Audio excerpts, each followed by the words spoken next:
So I'm still working on the lighting thing because I am not a lighting guy. I mean, I'm using a teddy bear lamp. That actually looks a little better. Yeah. Anyway. Hey guys. Keep hitting my desk here. So, got another one for you. I was going to watch, like I said in my promo video, I was going to watch the shit circus of a movie, but I'm really saving it for Wes because I'm a dick like that. So instead, I watched this. Now, full disclosure, this is the second time I've watched it. I watched it again specifically for this review, just to refresh myself. But I did watch it the minute I got home. If you'll notice, because I'm awesome, it's actually signed by the filmmaker. I got it directly from her. Michelle with Octopunk. You've probably also seen her other feature that she just did based on the Detroit video games that are out, which if you haven't played those, they're really good. And her film is really good. My daughter's a big fan. I have not seen it yet, full disclosure, but I plan to. But anyway, I digress. Livescream. So, time for the atypical reviewer quick synopsis.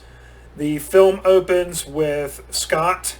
He is a video game streamer on Twitch. You see him open up OBS and start up his stream. He's going to play video games. That's what he does.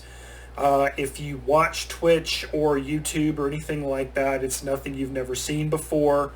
And it is Spooky Saturday, and Scott is going to play a horror game. His moderator, Jumping Wolf, is, of course, the first one in. Scott, of course, is late because apparently, it's Scott. And the game he is going to play was sent to him by a fan, and the game is called Livescream. So he starts playing it, and it's very indie, the kind of stuff you download for free off Steam, and it kicks his ass in the first level, and he dies.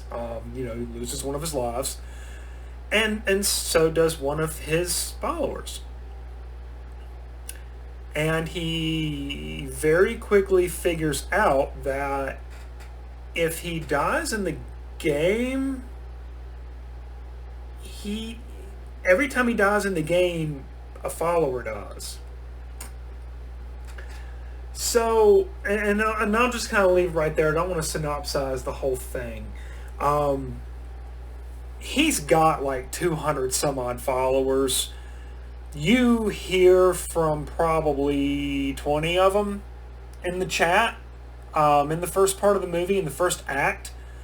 The three characters in this movie, the only ones you really need to pay attention to, okay?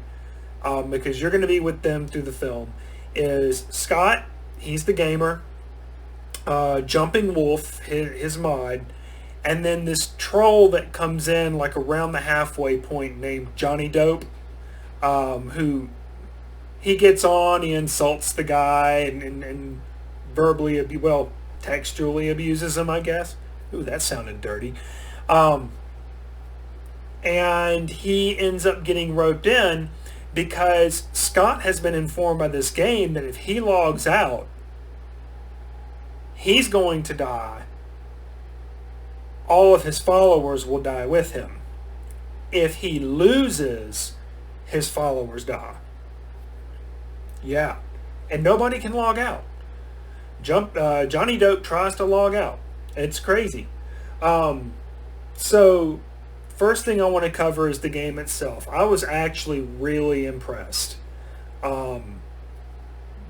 a lot of filmmakers would just find a rando game that is totally underground, buy it for 99 cents on Steam, ask the developer if they can use it, and poof. This was built for this film.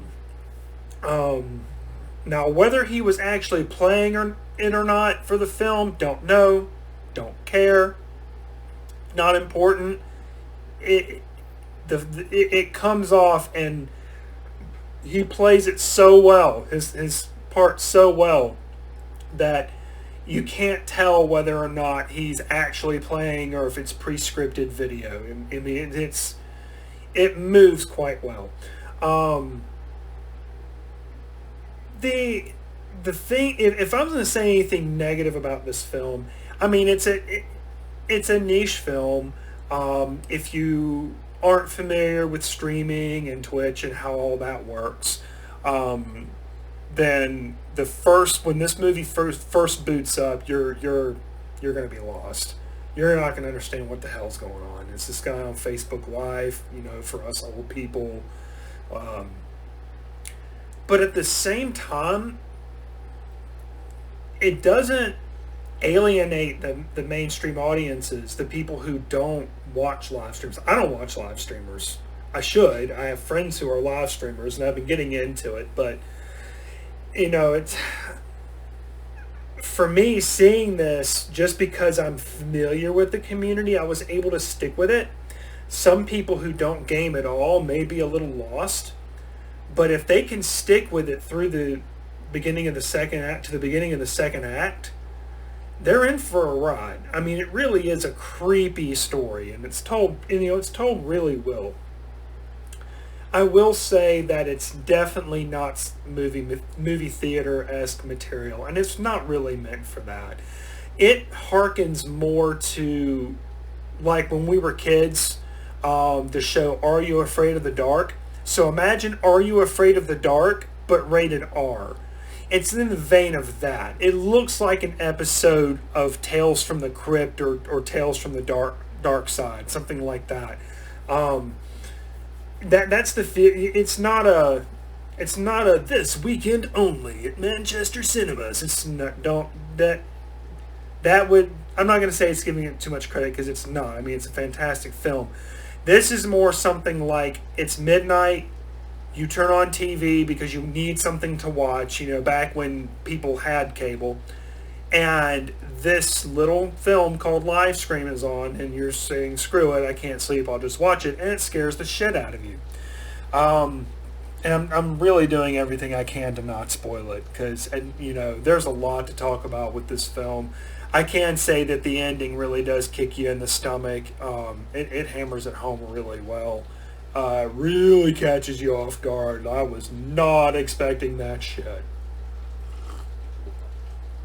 I was expecting my beer, though. That's kind of important. So you know what? I'm going to leave it at that, because you need to watch this movie. I mean, just bottom line, I'm not going to sit here and go over and over and over it, because I'll end up killing the film for you. Does it have its problems? Sure. So does Lord of the Rings. So did the original Nightmare on Elm Street. Like the scene where Freddy Krueger falls down the stairs and you actually see the mattress he lands on. Or the scene in Hellraiser where the monster is chasing Christy through the hallways and you see the dude pushing the wheel cart that this thing is sitting on after her in the final shot, in the final film. So, but it's streaming on Amazon Prime. You can find it there. If you go to Octopump Media, and I'll actually post her links and stuff in the comments below, you can just straight up buy a copy of the movie on Blu-ray. Yes, it's an indie film on Blu-ray. Yeah, it looks really good. No, it is not in 5.1 surround sound. It doesn't really need to be.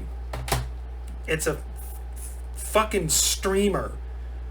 I mean, if you were watching them on Twitch, you're going to be on your damn headphones anyway. Who the hell has speakers for their computer anymore? So, give it a look. Livescream from Octopump Media. I'll have the links below. If you guys have been enjoying hanging out with me these past few videos and you've been liking Beer and a Movie, make sure you hit subscribe, like the videos, ring the bell so you get notified when I put more of this shit up. You want to leave comments? Leave comments. If you want to troll me, I will probably troll you back. Or I might just like get my feelings hurt and cry. It depends on how much I've had to drink at that point because I get kind of sensitive. And stay tuned because we've got some things we're looking at for Beer and a Movie as well that you guys might really dig. So until next time, Livescream. I'm Jason with Failflix. Open up the beer, pop it in the PS4 because nobody has a Blu-ray player anymore. We all have PlayStations now. And kick back for a good scary time because, believe it or not, this little video game movie out of good old South Kakalaki doesn't aim so much to show you how cool it can be as it does to scare you to the point of wishing you had worn the brown pants. Cheers.